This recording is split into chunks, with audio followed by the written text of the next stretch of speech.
La libertad de enseñanza vuelve a ser campo de batalla. Partidos de credo laicista, monopolista, se empeñan en recortarla. Los católicos aspiran a ampliarla. Se plantea como un conflicto entre la Iglesia y el Estado, eso es absurdo. La Iglesia no tiene un derecho a que se enseñe religión en la escuela. Somos los padres de familia los que tenemos derechos. Quien pretende suprimir la religión en la escuela no está negando un derecho de la Iglesia, está negando un derecho mío como padre, que soy el titular según la Constitución. Es verdad que hay grupos políticos, sociales, que a veces hablan de la necesidad de suprimir los conciertos, etc.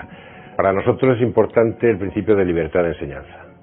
Es un principio consagrado en la Constitución, es propio de los países democráticos y es la posibilidad de que diversas instituciones o personas particulares pues creen colegios, dirijan colegios y los doten de un ideario. Queremos que sea una libertad real. Para eso hace falta que el Estado apoye económicamente para que los padres puedan optar libremente, sin condicionamientos económicos, por un tipo de educación o de otro.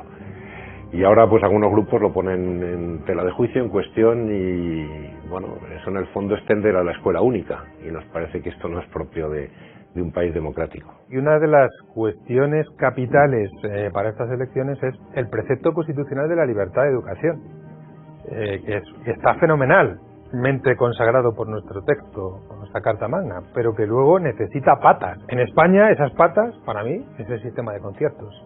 Y es la posibilidad de que la iniciativa social, de la matriz que sea, religiosa o no religiosa o laica, pueda realmente poner en marcha proyectos educativos que se salgan del coro, que no estén sometidos a este esquema. Por ejemplo, en la cuestión de ideología de género y en otros muchos temas. Para mí este es un factor, un punto caliente, diría yo, un punto decisivo como criterio de voto. La mayor amenaza para la libertad de educación en estos momentos es el intento de algunos partidos políticos, de casi todos del espectro centro-izquierda, y de algunas legislaciones autonómicas de autorrogarse el derecho de sustituir a los padres en la educación sexual de sus hijos.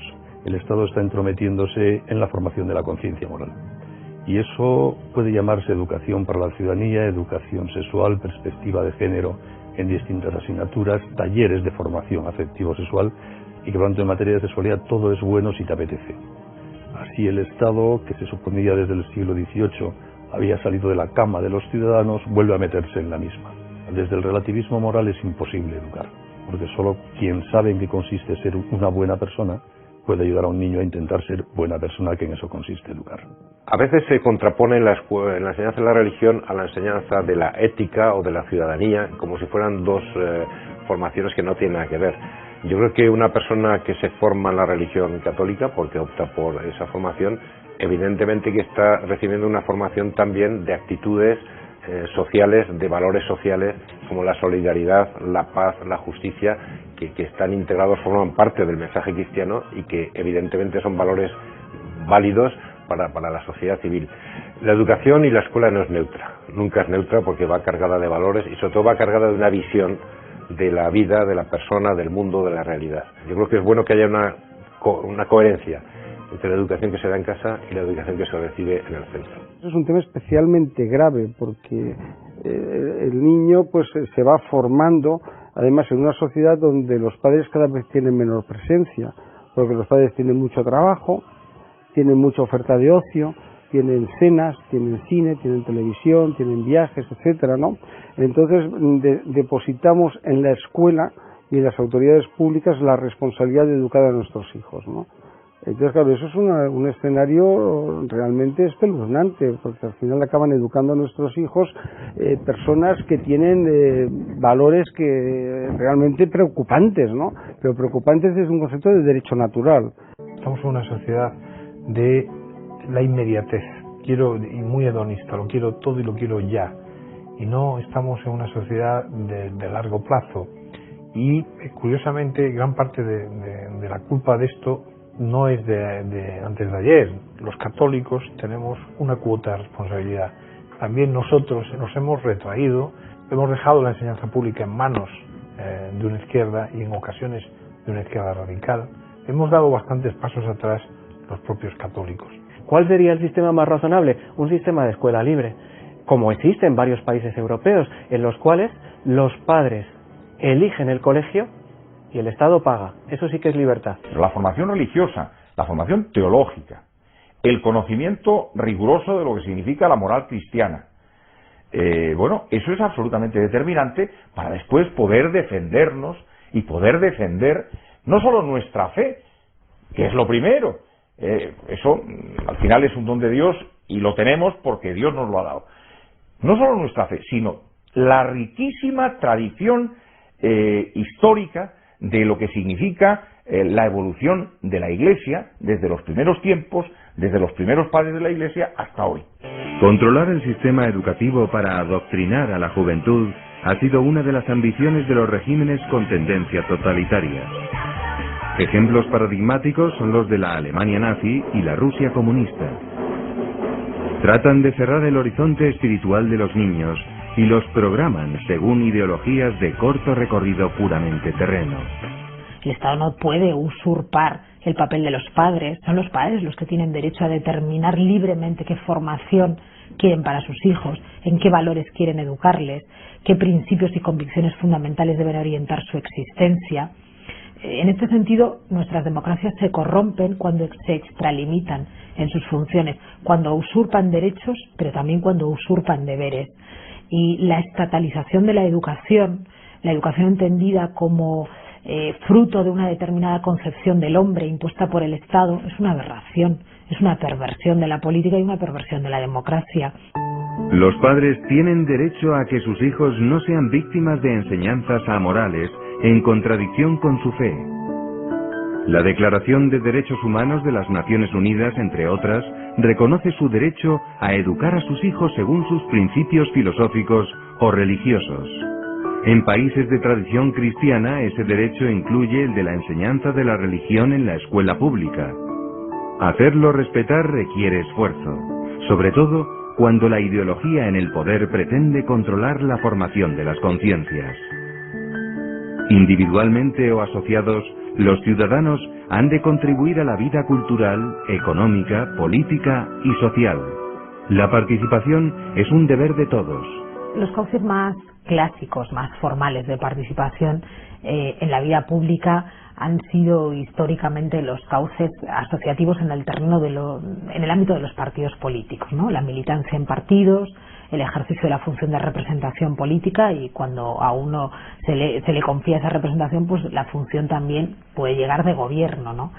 Pero no solo es el único cauce, tampoco lo es solo el derecho al sufragio, siendo los dos tremendamente importantes, ¿no? Hay que perderle un poco el miedo a participar en política, sobre todo si contemplamos la vida política desde una óptica cristiana, desde el seno de la Iglesia Católica, que tiene una consideración, digamos, muy alta de lo que es la noble tarea de la política, ¿no? Del ejercicio práctico de la política. La aportación de los católicos es fundamental para vitalizar e impregnar de valores éticos la vida social y política. Quien tuvo una formación cristiana recibió un tesoro que debe hacer fructificar. Deberíamos ser, lo pongo entre comillas, modelos, porque hemos recibido mucho en la educación desde nuestra infancia. Hemos ido a la escuela católica con las monjas, hemos formado parte de movimientos, etcétera. Hemos recibido mucho y no se entendería que pudiéramos actuar de modo distinto al que nos han enseñado. Muchos católicos y otros ciudadanos honrados rehúyen comprometerse en la actividad política por juzgarla corrompida. Así pues, primero hay que hacer este trabajo, dar otro rostro a la política, una comprensión de la política distinta a la que tenemos hoy en día, porque para esas mujeres a las que hemos preguntado, la política es hacer la guerra, la política es mentir, la política es robar. Si la mayoría fueran católicos comprometidos, los parlamentarios, nunca pasaría una ley de aborto. Pero si ningún católico quiere molestarse, porque siempre dicen que los políticos son corruptos y siempre hablan mal de la política y no incentivan a nadie que entre a la política, todas las leyes que atentan contra nuestros principios básicos van a pasar. O sea, tenemos la obligación, de alguna u otra manera, de participar en política. Algunos activamente, otros ayudando, otros dando ideas, pero porque política pública sin Dios es una mala política. El laicismo militante, hoy reverdecido, ofrece a la opinión pública una visión oscura y negativa de la religión. Y termina por identificar la religión con la intolerancia, el fundamentalismo o la opresión, es decir, con la corrupción de la religión. Olvidan esos laicistas que el Estado laico está separado de la religión, pero no de la ética natural.